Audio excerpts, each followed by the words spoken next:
Hey everyone, I'm Jeremy. Hi friends, I'm Gabrielle. And we are in one of the most interesting, odd, bizarre, bustling places in the world, Tokyo, Japan. One of my favorite places. We're gonna share the tips and tricks for using the train system, places that we love to shop, food that we got to try. Some of the best food I've ever had in my entire life. Delicious. Come along for the ride.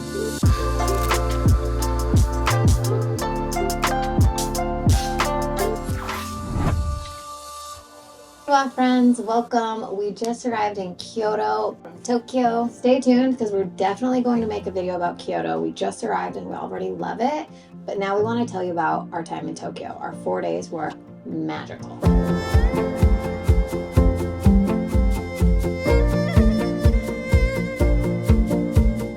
Tokyo was the very first stop on our way to Southeast Asia. We only had 4 days, so we dove right in. This city has a unique blend of ancient traditions and ultra-modern life that coexist in perfect harmony.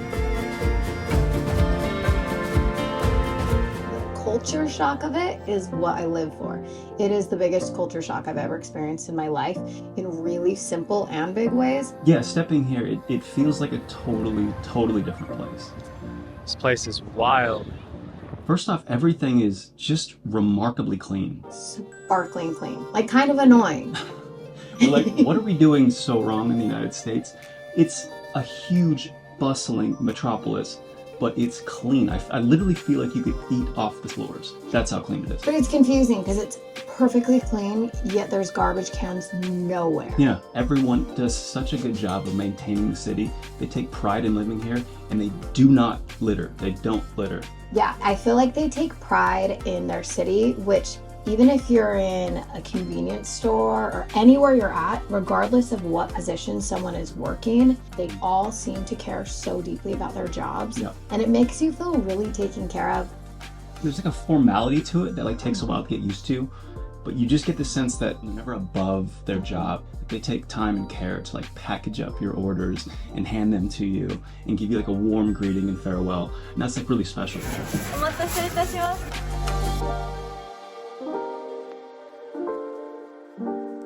So everyone here is really extremely well put together.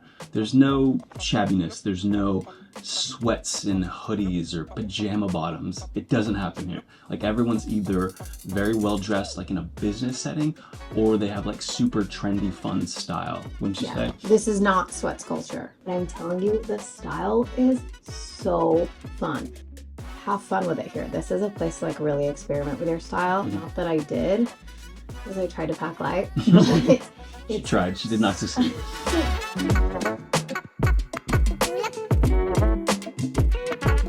One of the other things here that's a bit of a culture shock is just how efficient everything is. All the trains run like extremely efficient. Everyone's kind of in a hurry and well organized. If you've ever been to Shibuya Crossing, like you understand it's like the busiest crossing in the entire world, but the way that it flows, it's really remarkable.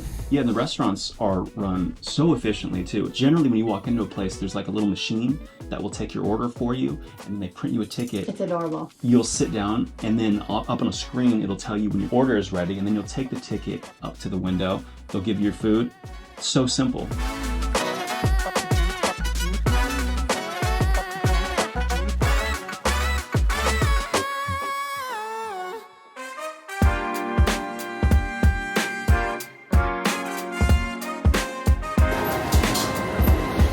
Where did we stay? We stayed in Nakano. When we first got in, it was a little bit like, where are we? It's at night, it's raining, there's no one out. Like it seemed like a little bit kind of lifeless, but I was nervous. Where did we just stick ourselves? I thought we were like in the boonies, in the suburbs. Turns out it might have been the perfect option for us, really. I'd never heard of Nakano, and it's now one of my favorite places. Like, don't sleep on this town.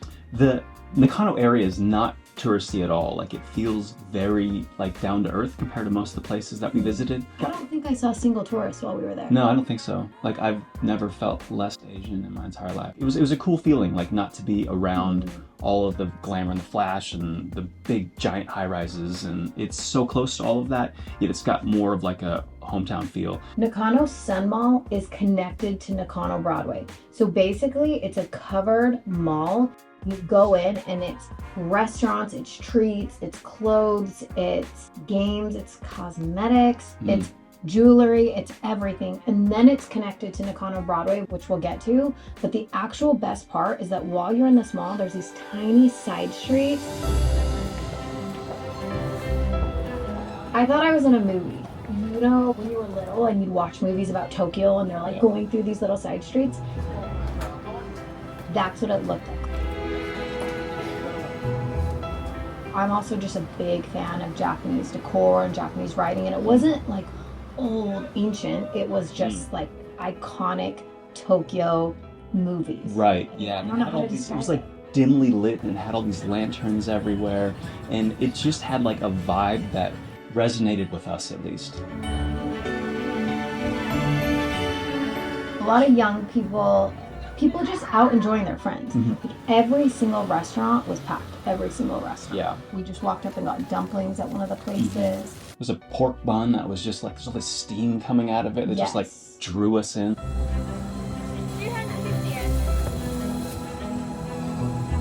And I always gravitate towards something that's non-commercial.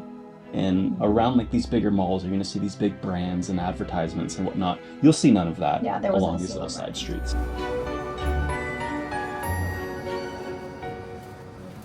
And then it was connected to Nakano Broadway. Game begin.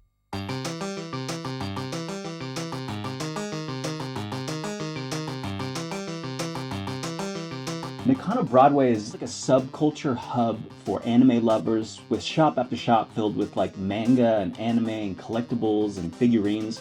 We don't have like a particular interest in this, but it's so fun to just walk around and experience it all. I feel like if you're into any character, anime or not, they have these stores, the tiny packets of characters, and I love like little things, and so it's just like wall after wall. But then there's stationery, there was books. It was like a collector's heaven. Yeah. Game over.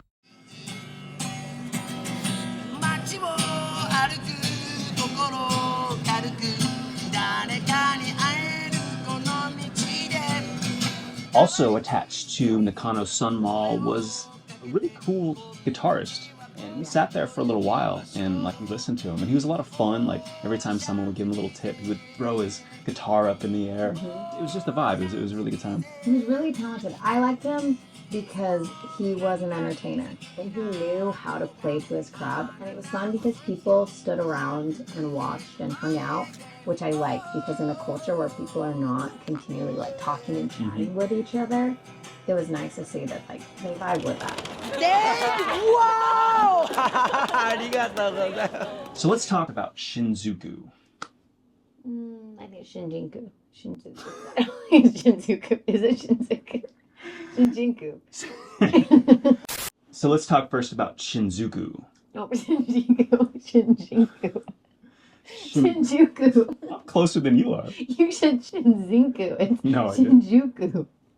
So, we'll get it right. So let's talk about... Yeah, let's start with Shibuya. I can pronounce that one. Shibuya is a lively district famed for its iconic pedestrian crossing and vibrant youth culture, particularly at Cat Street. You can watch me glow. This trendy avenue offers a mix of boutiques, cafes, and street fashion. Watch me glow. Shibuya is my favorite part of town. Put it this way, it's vibey. It's so vibey. Yeah. Like everyone has their cool, unique style. I feel like they're always 10 years ahead of everyone else in fashion. Yeah. Yeah, everything's like really boutique-y. It's like a trendy vibe without being pretentious. Yes. If that makes sense. And it's experiential shopping, where you kind of feel like you're in a neighborhood and you're going up these alleyways that kind of intervene with one another, but it's also an experience. Like each different store has created an experience from you. Like it's not just like, here's our clothes. Everything is in weird places and displayed cool. The people are so nice. And it's not like upscale fancy boutiques. Yes. Like it's kind of like streetwear. And it's really dope streetwear. The coolest. Oh, I love it. You can watch me glow.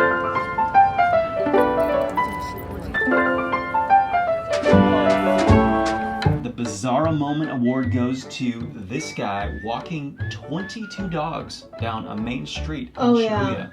22. Yeah, this dude was having the time of his life, hamming it up, walking the most well-behaved dogs I've ever seen down the busiest street. Really cool. Wearing diapers. Yeah, right. That was the most bizarre thing I think that we saw. Let's talk about Shinjuku. Nailed it. Yes. If you've ever seen images or videos of giant high-rises with bright electric neon lights, it's probably from Shinjuku.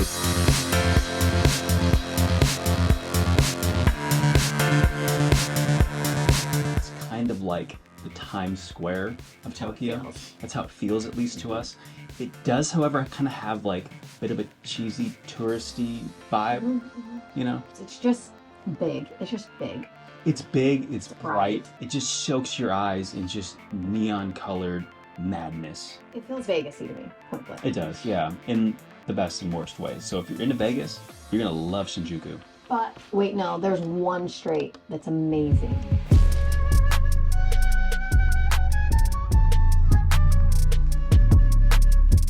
There's these tight little alleyways, kind of similar to the ones off Nakano Broadway, but even slimmer. The places are even smaller, and from what I understand, they're known for their meat skewers.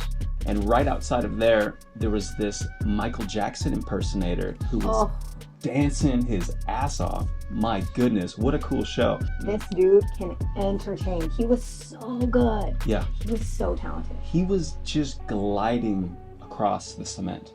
Yeah. It's he's like floating. Doesn't even make any sense He to was a me. beautiful human. You could even see his face, but I felt like he was a beautiful human because I felt like he was like putting his art out there on the street. Oh, I loved it. I could have watched it for so long. Yeah, it was incredible. He was so good. Next up, Harajuku. This place is unique Cutesy. and quirky And cutesy. yeah, so cutesy, so interesting. Everyone's kind of dressed up there, funky. There's like these weird foods and weird shops. This is where everything is pink and sweet. Mhm. Even the dress is sweet. A lot of girls in like skirts with pigtails and they sell like cotton candy and crepes and Asian treats. Yeah, we ended up getting like these little pancake treats. About to eat whatever this is. Pancake with red bean paste. What do you got? It's matcha. It's matcha pancake. More cutesy than is delicious, but it is good. I didn't love them, but it was like the presentation was really cool and it was just a fun thing to eat. I overshot how much I like them too. But wait, the best part, the weirdest things. So we were walking down the street and we look over and some dude's got a sea otter on his shoulder. And you could go pet them. You could go spend some time with them here. So of course we had to do it, right? Yeah.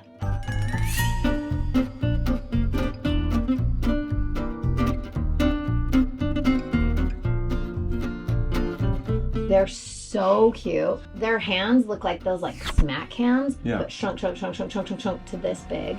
They're so mischievous. They have like this energy about them. Like they're always up to no good. You have to wear like these kind of funky weird outfits and they put you like in a little like closeted room and there's maybe like 10, 12 sea otters in there. I feel like you're in a playpen. Yeah, you get like 20 minutes with them and they'll dole out like these little treats that they like. I'd also like to point out the otters have the tiniest wieners I've ever seen. Don't shame the otters.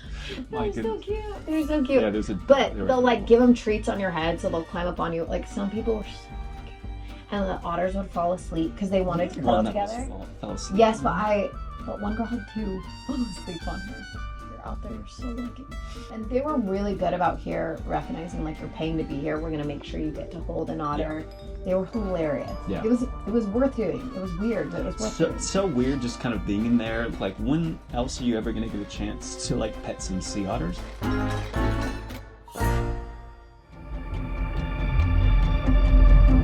So Asakusa, the main attraction there is the Senso Temple, which is one of the coolest places that I've ever seen. The architecture is just mind-blowing.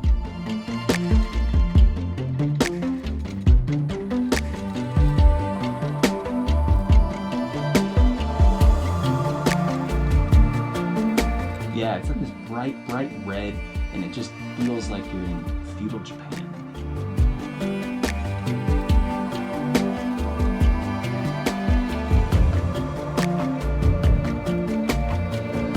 There's little shops everywhere that give you food. There's a lot of good street food. That's kind of what they're known for. Good. Little fried balls of pork and cheese and just delicious. Very fried, very greasy, but in the best way. I feel like if you want to bring home classic souvenirs, this is a place to go because it's just shop after shop, and the shops are so cute. Like, these streets are so cute. They're very picturesque. It's beautiful. It's really packed. This is probably where we saw the most tourists, I would say. And we went pretty late in the day. It's busy all day, but everything kind of closes up maybe around dusk, you know, like right around 6 o'clock or so. Go earlier if you want to hit the stores, but Nighttime, it's so cool. It's so cool to see it at night because it stays lit.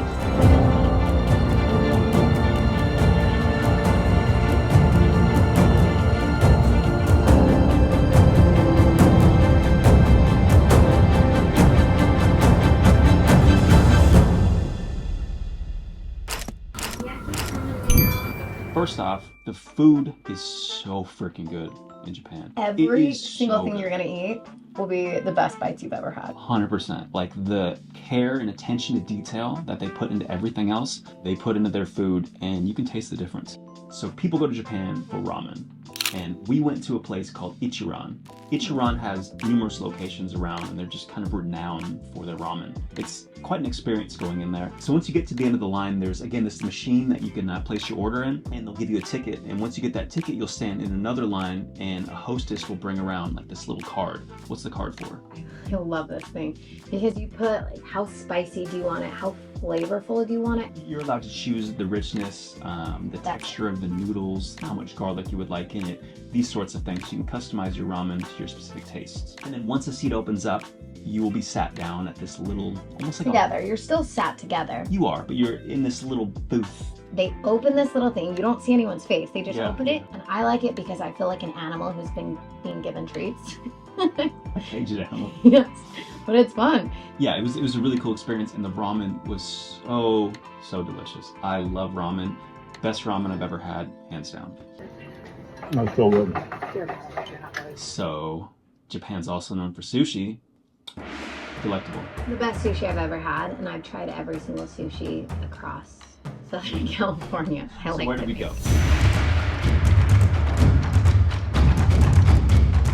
So this was in Nakano in the Sun Mall. It was a standing sushi bar, which I was hesitant about because I don't know why I'd want to stand while I ate, and it didn't bug me at all. It's so cool because you get to like just stand in there. You're so close to the chef, the sushi chefs, and it's so quick. You get in there, you make your order, they give you your food. Like you're eating within like 3-4 minutes. Standing feels more like an experience than it does an annoyance. They do this thing where they, like a blowtorch, they'll like sear the fish a little bit on top right before they give it to you. It is so good because you get like all of the texture of a raw fish, but you also get that added flavor of the sear. It was the best flavor I've ever had. Immediately when we had it, like took one bite, looked at each other, and just looked at the chef, and we were like, Keep 'em another one, coming. please. Keep 'em coming. It was so good. And they also have this thing I loved where like they have faucets at like every restaurant has like a faucet at your seat. And then they have these little tins that have green tea in them and you tip them over, tap it, which I love. So we've talked about ramen and sushi, but I think our favorite restaurant is Family Mart. They're convenience stores. They're 7-Elevens essentially. Eat the food here. Eat the food here. So one of the greatest things that they have there are these little like prepackaged sandwiches, and they cut off the crust for you so you kind of feel like a little kid, but they have like egg salad and ham and like pork cutlets. There's so many varieties of them. There's tuna. They're all just so good. It's like it brings you back to like your childhood. It's like the best sandwich that anyone ever made you when you were 9 years old. And they have onigiri, I think is what it's called, but basically like tiny sushi bites that you could walk around and eat that are so good. And then my favorite is red bean rice balls. Like it's just rice with red beans. They also have just delicious pork buns, hot steamy pork buns, fried chicken. Talk dirty to me. We're not reservation people. We just want good food. We just see food that looks interesting and go in. Not once were we disappointed. Like we tried the katsudon. Katsudon? Yeah. Katsudon! Delicious. It was like Fried. chicken katsu. Yeah. Oh, one breakfast was beef, this like scrambly but like moist scrambly egg on top of rice. Oh, with like a sauce. That was so good. I would So eat that good. every single morning for breakfast. Yeah, if we I had that for could. morning and it was just delicious. It seems like every little tiny eatery that you go to, especially at the price point, we would have a meal like that at like a local restaurant, and we're talking maybe $12 for the both of us. It Unreal. was so good. What do we love to do? What's pretty much the only thing we do? Walk. Walk. We love to walk. My favorite thing to do in life, if I could do it every day, is walk with a delicious drink in my hand and see different things. I want to look at people, I want to look at buildings, I want to look at parks, flowers, stores. I just want to look at things. And this place is gold for that because the neighborhoods look different, the streets look different, the buildings, like everything is different. So you could walk for hours, which we did. That's pretty much the activity that we want to do every single day. We're not like, let's go on a specific guided tour. We're not those kinds of people. We don't like to be told what time we have to show up and get hoarded. Because we can't show up. Right.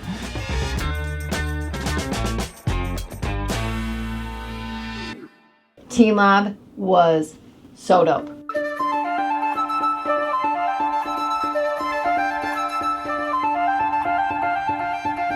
To clarify, it's TeamLab Planets, and it's this museum that's kind of an art show that you get to experience. The coolest thing about it, the whole first section, you have to take your shoes off, and you have to like roll up your pants, which makes everyone look like Hobbitsville. So you're kind of knee deep in a few of these exhibits, and it's so fun just to be able to be in water. It's a very immersive experience that you don't get at most other museums.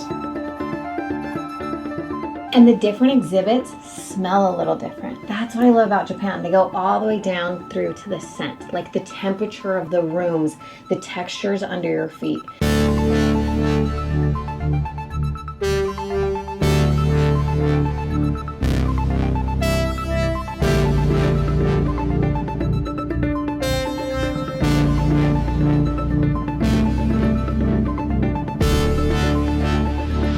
They have these rooms where there's these lights that are hanging down from everywhere, and you get to kind of walk underneath them, and you feel like you're walking through them, and they change colors. And It's very trancy. Yeah, the music when you're in there too is just like perfect, like setting like this mood. It's kind of like a psychedelic light show that you get to experience and walk through.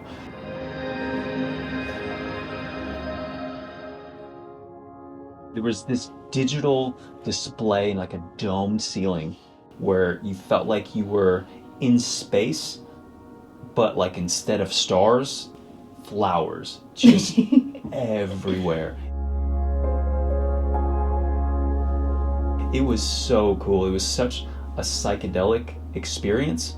It's almost disorienting when you first go in there because there's kind of like You feel like you're tipping over. Yeah, you feel like the way that the visuals are kind of rotating above you, it makes it seem like the ground underneath you is rotating. So it gives like this weird, like kind of warped sense of your footing. But you can actually like just lay down, like most people will just lay down there and kind of stare up at the ceiling. And I probably could have stayed there for an hour or more and just kind of tripped out on the visuals. It was such a cool experience. And I will say this, if you are a dancer or a mover, if you like art, but especially if you're a mover, go here.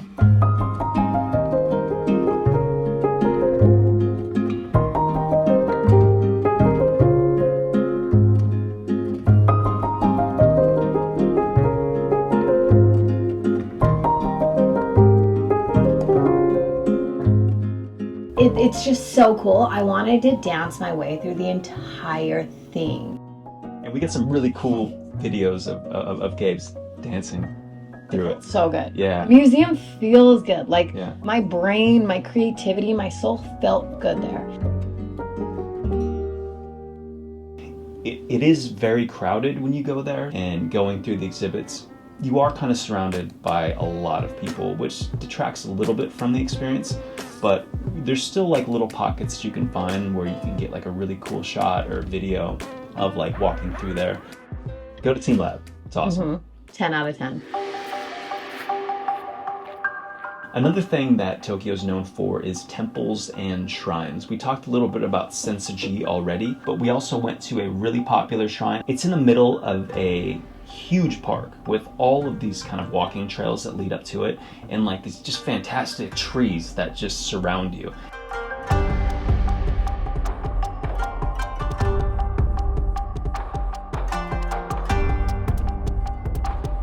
It's a really cool experience to get away from all the hustle and bustle of the city because it's right adjacent to kind of like the busiest parts of Tokyo, and then you get out and it's just trees and walkways and it's beautiful. It's like the only place that we actually experienced some nature while we were here.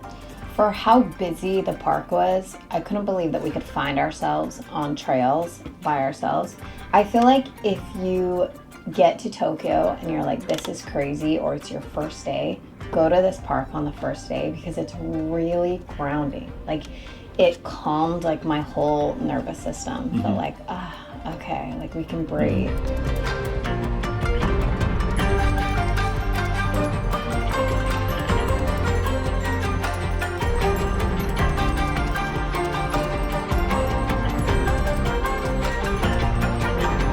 So as you approach the shrine, you're encouraged to wash your hands and to take a sip of the water there. It's kind of a cool ritualistic experience. And then after that, you can, kind of observe just the shrine. You can go up to it and say a prayer, throw some coins in, which you can make wishes. Make wishes. Some people like wrote their wishes down and you can read them, which is funny and cute and sweet and just human. Right, yeah, we did that as well.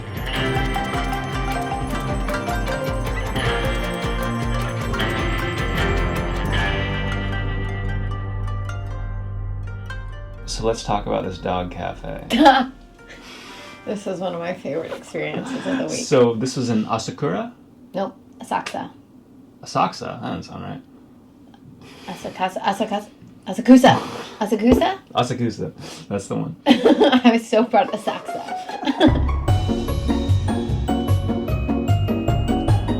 Going to a puppy cafe. It's cold. I want to cuddle puppies. I miss my cue.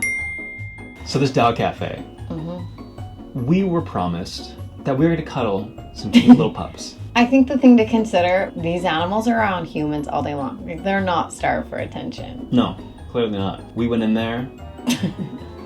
These dogs want no part of us. Pretend like you're going to pet the dog. This is what they do.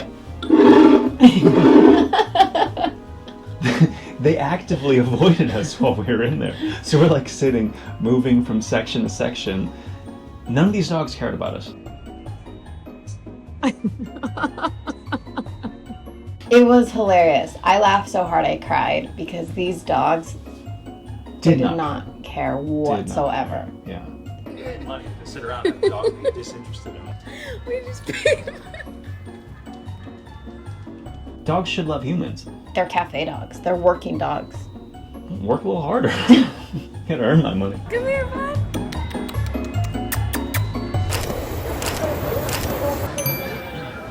First up, what to wear? I know that this is obviously going to be temperature dependent. Since we're going on a very long trip to very warm tropical places, and this was our first stop, we didn't have the opportunity to pack like a lot of Tokyo specific clothing, which we would have liked. We had to bring like a few like jackets and sweatshirts and warmer weather stuff that we're okay leaving here, so we don't have to drag it with us for the rest of our trip. But what would you suggest to bring here? I would say cute and comfy shoes. Like, they have to be comfortable. I brought a pair of really cute loafers. They're so cute. Yeah. And I haven't worn them once because I'm not going to walk 10 miles in them. So cute shoes that you like, because I'm telling you, you're going to want to feel cute, but comfortable. For my girlies, don't pack a bunch of leggings. No one's walking around in leggings, and you feel kind of weird walking around in leggings. So by all means, wear tight pants, but I just don't think leggings are a thing here. Everyone's pretty covered up. Like, you don't see a lot of boobs. Yeah. So, like, a little more on the conservative side. Also, it is a cool place to wear your trendiest fits. Bring fun, funky, weird stuff. Like you'll use it, Yeah. you'll wear Wear it, it it's here. fun, you're Yeah. comfortable in it. Yeah, it's a great place to like use your style. Yeah, show off your fits here. Quick tip about traveling with the train systems is the Suica card. That is a card that allows you to board pretty much any train here in Tokyo. We did it on our iPhones. It kind of just prompted us to do it whenever we would route something in maps, and then we were just able to add money easily onto our Suica card and swipe our phones at the entrances and the exits to determine exactly what your fare was. And I liked having it on my phone as opposed to a little card, because if you have a little card, that's one extra thing to keep track of, whereas your phone is in your pocket, you just beep, and you have to have it going in and coming out, so it's not like take it out once, like you need it available. Yeah. So I liked having it on the phone. Yeah, and buying individual tickets, unless you're only going through one leg, don't do it. It's just gonna be such a pain. Also, next tip, if you use an iPhone, use Apple Maps. Yeah. I'm a Google Map girl, but Apple Maps was better because it would tell you exactly what platform. So knowing what platform to be on was way easier. Yeah. So use Apple Maps. Yeah, use Apple Maps. If you're traveling with a bunch of luggage like we were, it is kind of a pain, you know, to like lug around my with back you hurts on the thinking about it. We had 2 giant duffels, another carry-on, your big bag, and I had a heavy backpack with all the camera equipment and whatnot. I would recommend, if you can, if it's within your budget, to Uber from your hotel or your Airbnb to a train station that is a direct train station to wherever is your next destination is, whether that be an airport Yes. or now we're in Kyoto.